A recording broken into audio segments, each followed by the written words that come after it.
मेरे फ्यूचर के नायाब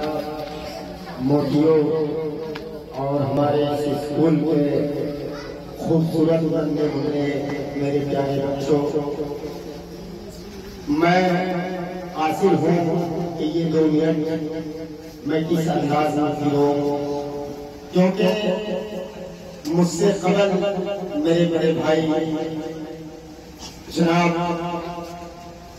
समीती फिरोज साहब ने जो कलीदी खिताब से अपना एक महवर को महवर गुलाब बना दिया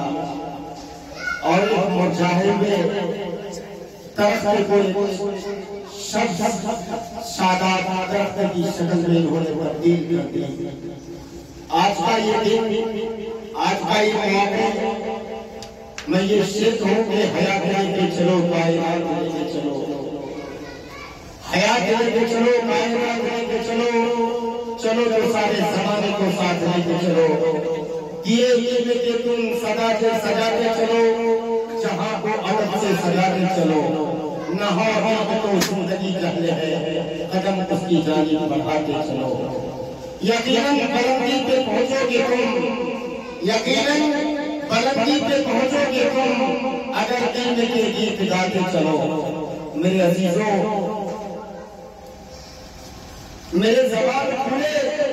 दर्द की छैया लग जाती है। ये ऐसे मौके हैं, ये ऐसा पल है, ये ऐसा दुख दर्द की घड़ी है कि इस ज़माने को अगर बयां किया जाए तो बदन के अंदर एक तरह की झुरझुरी सी तारी हो जाती है। सदर के